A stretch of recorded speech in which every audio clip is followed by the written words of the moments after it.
Nos acompaña Claudio Lozano, que fue diputado nacional, que fue director del Banco Nación y que ahora es precandidato a presidente. ¿Cómo estás, Claudio? ¿Qué tal? ¿Cómo te va? ¿Crees que Massa puede llegar a tiempo de bajar la inflación para las elecciones? La verdad que bajar la inflación implicaría desandar el camino planteado por el acuerdo con el fondo. ¿Y? Es un acuerdo inflacionario. Por lo tanto, si se mantiene tal cual está, a bajar la inflación no se va a bajar. La propuesta del... El acuerdo con el fondo está planteando una suerte de suicidio político para el Frente de Todos. Está planteando una baja sustancial del nivel de actividad económica y el mantenimiento de la tasa de inflación en los niveles en que está. O sea que hace un año políticamente el gobierno se suicidó para vos. No, yo lo que digo es no solo lo que pasó hace un año, digo, este año, si se aplica y se intenta mantener el esquema que está planteando el acuerdo, esto profundiza la caída de la actividad económica y mantiene la tasa de inflación en torno al 100% anual. Consecuentemente, ya la combinación entre recesión y 100% anual de inflación sería mucho más compleja que la que hemos tenido hasta acá. ¿Qué pensás de la medida de la semana pasada? Para ser claro, sí. Cuando comenzó a funcionar el acuerdo con el fondo, la inflación era del 50%. Hoy es del 100%. Si hay alguna duda sobre el impacto inflacionario del acuerdo con el fondo, está a la vista.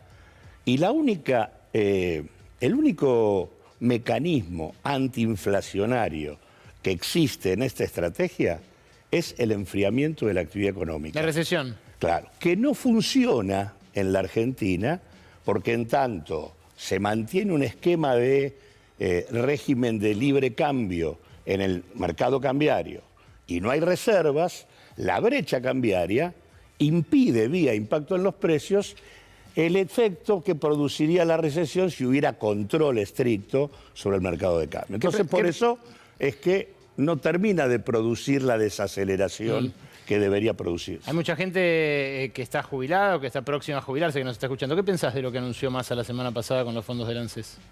Y que es una barbaridad. Una barbaridad vinculada, por un lado, a la urgencia y, por otro lado, a la imposición.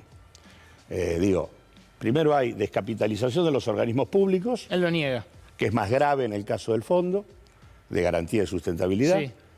En segundo lugar, es un subsidio a los inversores para comprar deuda pública en dólares a precio de remate. Y tercero, produce algo que va a contramano de la experiencia del kirchnerismo en la gestión de la deuda. Endeudamiento. Produce un aumento de la participación del endeudamiento externo en manos de acreedores privados sobre el total de la deuda pública. Repito, él lo niega. Él dice que el fondo... Esto no lo niega. Esto último no, pero esto es el tema más importante de todos. Él dice que el efecto patrimonial sobre el fondo de garantía va a ser positivo en 2.000 millones de dólares. Hace un dibujo contable. Hagámosla simple. Si yo tengo, vos o yo tenemos un papel que dice que vamos a cobrar $100, sí, ¿no? Y resulta que en el mercado donde esto se vende hoy me dan 26, me dan 23. Este papel me está dando intereses hace 1 año y medio. Y me dice que al vencimiento me van a dar $100. ¿Vos lo cambiás por el que te dan 26? Y no. La verdad que no. ¿Cómo lo haces? Solamente si está surgido, necesitas los 26 mangos. O si te obligan. O si te obligan. Claro. Bueno, acá pasan las dos cosas. ¿Están urgidos? Sí. Porque como la economía está cayendo, se está desacelerando, la recaudación se está cayendo, como la sequía agrava la caída y como tenés menos derechos de exportación, tenés menos recaudación y consecuentemente necesitan financiamiento en pesos. O sea que hay urgencia. Y por otro lado hay imposición, porque en realidad el fondo le dijo... tenés que achicar la brecha y está tratando de hacerlo de cualquier modo. Aparte están ya casi, te diría, desorientados. Hasta hace 2 meses compraron deuda para hacer lo mismo. Ahora venden deuda. Sí. Y aparte, hoy no tenemos reservas, ¿no? Este es el tema. Ahora están vendiendo las reservas de mañana. Porque esto que están haciendo... implica que las reservas de mañana también las están vendiendo ahora. Claudio, decías que el kirchnerismo históricamente fue en sentido contrario en términos de desendeudamiento. ¿Por qué crees que ahora el kirchnerismo no dice nada de esto que hace Massa? hay que preguntarle a ellos. Y la verdad que me preocupa sobre todo por quienes tienen a su cargo la gestión del ANSES y del Fondo de Garantía. ¿Por qué? Porque en realidad, como funcionario público, uno no puede malvender un activo financiero. ¿Decís que Y eso es lo que están presos? haciendo. Y todo este tema de que... ¿Decís que alguien puede terminar en la justicia por esto? No, seguro que va a haber planteos judiciales, seguro. Digo, te lo firmo acá, va a verlo. Y es un problema. Es más, todo lo que están diciendo de que les van a permitir comprar el bono dual, le van a dar 100 cada 60, todo eso son anotaciones contables para darle cobertura legal a una locura en términos de pérdida patrimonial. Claudio, no tengo mucho tiempo más, pero vos sos precandidato presidencial y me interesa preguntarte el cómo, que es algo que voy a tratar de preguntarle a todos los candidatos que vengan acá este año. ¿Cómo harías vos para bajar la inflación? Bueno, 3 cuestiones. La primera, es necesario diferenciar precios internos de internacionales, sobre todo en alimentos y energía.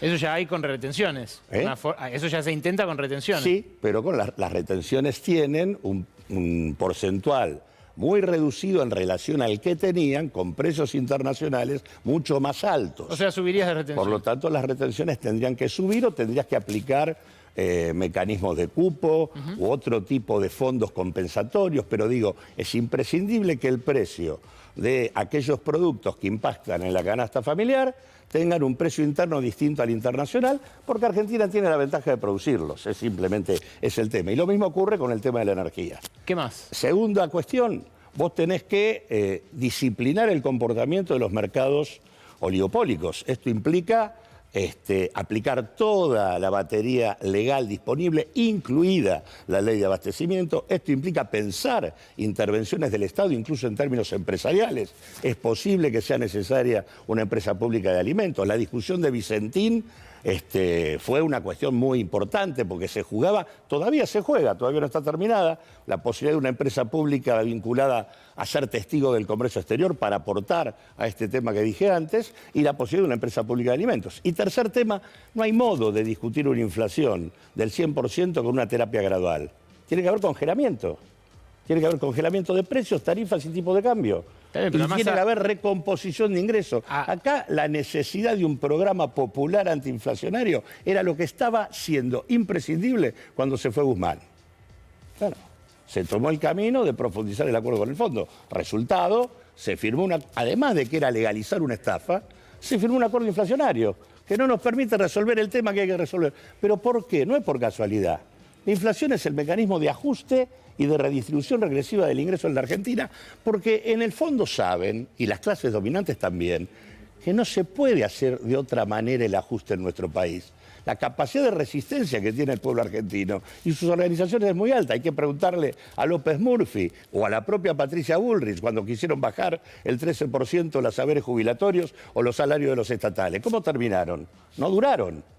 Por lo tanto, digo, me parece que hay que entender que el ajuste inflacionario es el mecanismo elegido por las clases dominantes para sostener sus privilegios en la Argentina, y disciplinar ese comportamiento es absolutamente imprescindible. El problema es que, perdón, esas clases dominantes y ese poder de mercado concentrado le dobló la mano a un acuerdo de precios bastante light, como el que planteó Massa con precios justos. Bueno, imagínate cómo se pondría en pie de guerra contra un congelamiento como el tuyo. Digo, toda cadena de producción, no están solamente los grandes. En una cadena de producción hay laburantes, en una cadena de producción hay pequeñas y medianas empresas, en una cadena de producción hay consumidores, hay cooperativas. Si vos juntás a los que están en esa cadena de producción y que son víctimas de los que abusan de su posición dominante, el Estado tiene que juntar eso para disciplinar. Lo que pasa es que tenemos instituciones vacías de comunidad. El primer elemento central para disciplinarlos es democratizar, llenar de comunidad las instituciones que han perdido la participación en la posibilidad de decidir. No hay modo de hacer esto solamente con un Estado vacío de participación comunitaria. Y además hay legislación que no se aplicó. La ley de abastecimiento existe. En realidad, ¿cuál es la sanción que están teniendo por el hecho de haber incumplido precios justos? Son sanciones que no le hacen ni cosquillas.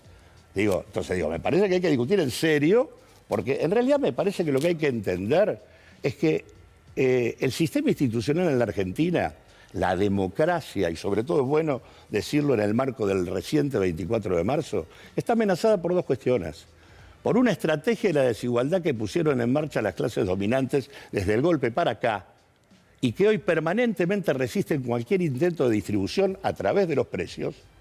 Y por otro lado, por la decisión de injerencia permanente de los Estados Unidos sobre la Argentina, expresado en la responsable del Comando Sur o en el embajador norteamericano. Son poderes muy importantes que están hablando de cómo tiene que ser la Argentina y cómo se deben explotar sus recursos naturales. Bueno. Y les preocupa la relación con China. Digo, la discusión de la Argentina es qué capacidad tenemos para pararnos como comunidad en una estrategia inteligente que no nos permite que nos despedacen. Bueno, el problema es que el préstamo del fondo no lo... ¿Cómo? El préstamo del fondo no lo aceptamos a punta de tanque ni de bayoneta, ¿no? Bueno, pero la verdad que el préstamo... Macri. Digamos, el préstamo del Y después fondo... estaban los diputados del Frente de Todos que lo votaron también. Por supuesto, digo, en realidad hay que decir con toda claridad que el acuerdo con el fondo salió con los votos de Juntos por el Cambio. De lo contrario no hubiera salido. Claudio. Pero, digo... está en claro que el préstamo del fondo fue una estafa. Los niveles de irregularidad e ilegalidad son múltiples. Argentina tiene la posibilidad de discutirlo y hacerse cargo solamente de 22.000 millones de dólares a lo máximo que le podía prestar el fondo. El resto es un problema de ellos. Claudio, gracias por venir a Brotes. No, gracias a vos.